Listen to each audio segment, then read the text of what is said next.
Hello guys, welcomes to daily PIB news. आज है 4 जुलाई। Discuss करते हैं आज की करंट अफेयर्स क्वेश्चंस को। हाल ही में किस बैंक ने देश भर के किसानों के लिए ई किसान धन ऐप लॉन्च की है? तो इसका जवाब है HDFC बैंक। हाल ही में देश भर के किसानों के लिए HDFC बैंक ने एक ई किसान धन ऐप लॉन्च की है। किसान अपने मोबाइल फ़ोन से बैंकिंग और कृषि दोनों सेवाओं को यहां से कर सकेंगे। यह ऐप किसानों को मंडी की कीमतों के बारे में, मौसम की जानकारी, बीज की किस्मों की जानकारी, MSME सलाहकार और किसान चैनल जैसी वैल्यू एडेड सेवाएं उपलब्ध कराता है। बढ़ते हैं अगले सवाल पर। हाल ही में किस भारतीय टेनिस खिलाड़ी ने जर्मनी में PSD bank Nord open tennis tournament खिताब जीत लिया है? तो इसका जवाब है सुमित नांगल। सुमित नांगल ने कोरोना महामारी के दौरान ओपन टेनिस टूर्नामेंट खिताब जीत लिया है। वह कोरोना महामारी के दौरान कोई भी टूर्नामेंट जीतने वाले पहले भारतीय बन गए हैं। उन्होंने जर्मनी में PSD बैंक ओपन के लिए टूर्नामेंट खिताब जीता लिया है। टेनिस में विश्व रैंकिंग में उनका स्थान 127वां है, जो फिलहाल वर्तमान में किसी भारतीय की सर्वश्रेष्ठ रैंकिंग है। बढ़ते हैं अगले सवाल पर। रूस में संविधान संशोधन की मंजूरी मिलने के बाद व्लादिमीर पुतिन कब तक रूस के राष्ट्रपति बने रहेंगे? तो इसका जवाब है 2036 तक। व्लादिमीर पुतिन 2012 से ही रूस के राष्ट्रपति हैं। इससे पहले भी वे साल 1999 से 2000 तक तथा 2008 से 2012 तक रूस के प्रधानमंत्री रह चुके हैं। 67 वर्षीय व्लादिमीर पुतिन अगर 2036 तक रूस की सत्ता में काबिज रहे तो उस समय उनकी उम्र 83 वर्ष हो जाएगी। व्लादिमीर पुतिन 1999 में रूस की सत्ता में बने और स्टालिन के बाद पुतिन के नाम ही सबसे लंबे समय तक का कार्यकाल का रिकॉर्ड उनके नाम दर्ज है।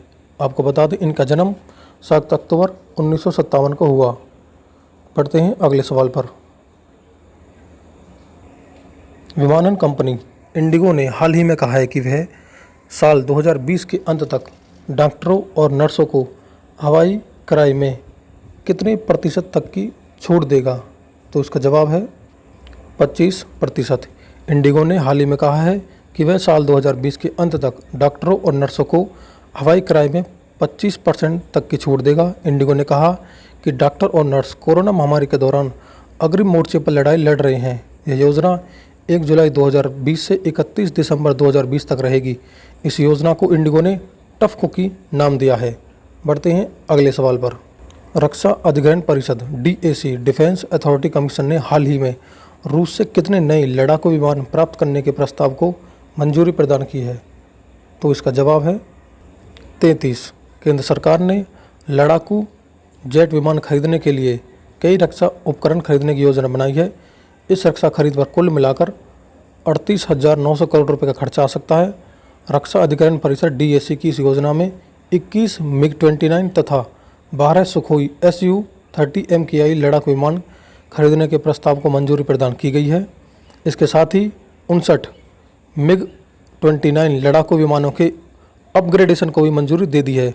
दोनों देशों के बीच होने वाली इस बड़ी और महत्वपूर्ण डील का फैसला DAC रक्षा अधिग्रहण परिषद ने किया है। बढ़ते हैं अगले सवाल पर। हाल ही में फिल्म जगत की किस मशहूर कोरियोग्राफर का मुंबई में निधन हो गया? तो इसका जवाब है सरोज खान। फिल्म जगत की मशहूर कोरियोग्राफर सरोज खान का कार्डिक अटैक की वजह से मुंबई में निधन हो गया। आपको बता दें 2019 में उन्होंने कलंक और Manikarnika the queen of Jhansi में एक एक गाने की कोरियोग्राफी की थी। अपने पिछले 40 वर्षों के करियर के दौरान वे 2000 गानों को कोरियोग्राफ कर चुकी हैं। उनका असली नाम किशन चंद संधू सिंह नागपाल था। बढ़ते हैं अगले सवाल पर। अब वो सवाल जो आपसे हमने पिछले वीडियो सेशन में पूछा था। हाल ही में किस मंत्रालय ने कोरोना महामारी की दवा कोरोनिल की बिक्री पर लगे प्रतिबंध को हटा दिया है? तो उसका जवाब है आयुष मंत्रालय।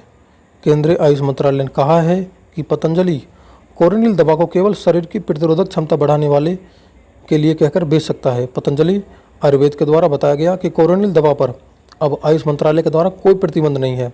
इसके तहत पतंजलि आयुर्वेद को अब उत्तराखंड सरकार के तहत आयुर्वेदिक सर्विसेज के तहत लाइसेंस मिल गया है। अब वो सवाल जो आपके लिए होमवर्क है। USA इंडिपेंडेंस डे अमेरिका का स्वतंत्रता दिवस कब मनाया जाता है?